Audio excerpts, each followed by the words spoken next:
నమస్తే రైతు మిత్రులారా, అందరూ ఎలా ఉన్నారండి? నేను మీ చక్రవర్తి. మీరు చూస్తున్నారు అగ్రిగురు యూట్యూబ్ ఛానల్. మరి ప్రజెంట్ అయితే నేను మన బొప్పాయి ప్లాట్లో అయితే ఉన్నాను. మొత్తం ఫ్లవరింగు ఫ్రూటింగు స్టేజ్లో అయితే ఉంది. మనం ఒక 10 రోజుల ముందు నుండి మనమైతే ఒక ప్రాబ్లమ్ని అయితే బొప్పాయిలో గమనిస్తున్నాము. మేజర్గా చాలామంది రైతులు అయితే మనకు ఫ్రీక్వెంట్గా ఈ ప్రాబ్లం ఉందని చెప్పి మమ్మల్ని అయితే కాంటాక్ట్ అవుతున్నారు, ఏం చేయాలని చెప్పి. ఇది కాండం కులు అనేది వచ్చి మనకు ఇప్పుడైతే అక్కడక్కడ స్టార్ట్ అవుతుందండి. సో ఇది ఎందుకు వస్తుంది, వస్తే ఏం చేయాలని చెప్పి మీకు ఈ వీడియోలో అయితే నేను కొద్దిగా నాకు తెలిసిన డీటెయిల్స్ అయితే ప్రొవైడ్ చేస్తాను. సో మీకు వీడియో యూస్ఫుల్గా ఉంటుంది. సో బొప్పాయి ఫార్మింగ్ చేసే ఫార్మర్స్కి అయితే సో వీడియోని అయితే కంప్లీట్గా అయితే వాచ్ చేయగలరు. అలా నన్ను సపోర్ట్ చేసేదానికి ఈ వీడియోని అయితే ఒక లైక్ చేయండి.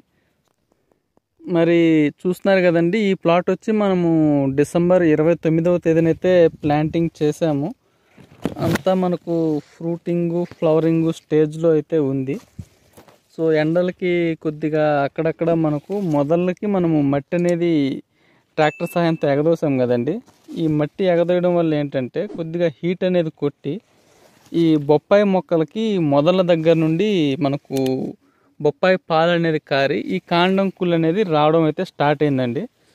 సో అందుకని చెప్పి నేను కంప్లీట్గా మనం ఎగవేసిన ఈ బోధులు అనేవి మళ్ళీ రోటావేటర్ వేయించేసాను.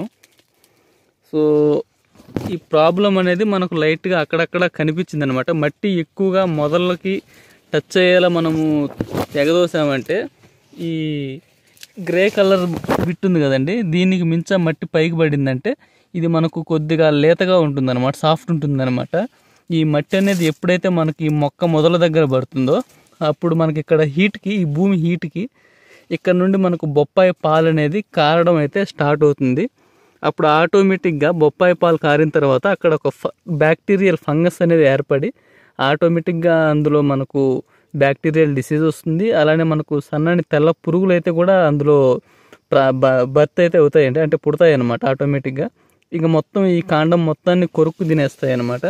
సో అలా ఈ కాండం కుళ్ళు అనేది స్టార్ట్ అవుతుంది. దీన్ని మనము స్టార్టింగ్ స్టేజ్లోనే చూసినట్లయితే మామూలుగా మనం రైతు వారీగా రెమెడీస్ అయితే యూస్ చేసి దీన్ని అయితే క్లియర్ చేసుకోవచ్చు. మన ప్లాట్లో అయితే ఒక 60-70 మొక్కల వరకు ఉన్నాయండి. ఇలా ఈ మొక్క అయితే మనకు ఎఫెక్ట్ అయింది, చూస్తున్నారా. ముందు ఇక్కడ మట్టి అనేది పై వరకు పడి ఇక్కడ హీట్కి మనకు బొప్పాయి పాలు అనేవి కారాయండి. సో చెట్టు చూసుకున్నట్టయితే కాయ అంతా సెట్ అయింది బాగానే మనకు. సో ఈ ప్రాబ్లం అనేది వచ్చింది. దీనికి రెమెడీగా ఇవాళ వచ్చి మనము బ్లైటాక్స్ అయితే ఈ మొదళ్ళకి అప్లై చేస్తున్నామండి. అంటే ఒక పేస్ట్ లాగా, మరీ వాటర్గా లేకుండా కొద్దిగా జిడ్డుగానే ముద్దగా ఉన్నట్టు కలుపుకొని బ్లైటాక్స్ని ఈ మొదళ్ళకైతే మనము బ్రష్తో అయితే పేస్ట్ లాగా, పెయింట్ లాగా మనము అంతా పెయింటింగ్ చేస్తున్నామండి మొదళ్ళకి. ఎందుకంటే మొక్కలు తక్కువ సంఖ్యలో ఉన్నాయి కాబట్టి ఇలా అయితే చేస్తున్నాము. మొక్కలు ఎక్కువ సంఖ్యలో ఉంటే డైరెక్ట్ డ్రెంచింగ్ అయితే మనం బ్యాటరీ మిషన్తో అయితే స్ప్రే చేస్తుంటాము. సో ఇలా అయిపోతుంది అనమాట. మొక్క కొద్దిగా రౌండ్గా ముడచకపోతుంది గుడ్డాకారంలోకి. సో మిగిలిన మొక్కలని ఇబ్బంది అయితే ఏం లేదండి. సో కొద్దిగా ఈ హీట్ ప్రాబ్లం వల్ల మనకు ఈ కాండం కుళ్ళు అనేది వస్తుందన్నమాట. భూమి ఎక్కువగా తోవ నేలలు ఉన్నటువంటి భూముల్లో ఈ బొప్పాయి మొక్కలకి ఈ ప్రాబ్లం అయితే గమనించాను. మనం ఇంకో ప్లాట్ కూడా వేస్తున్నామండి, అది ఎర్రమట్టి నేల. సో దాంట్లో అయితే ఈ ప్రాబ్లం అయితే గమనించలేదు మనము. ఈ తువ్వ మట్టి ఉండేటటువంటి ప్లాట్లోనే మనకు ఈ ప్రాబ్లం అయితే గమనించామన్నమాట.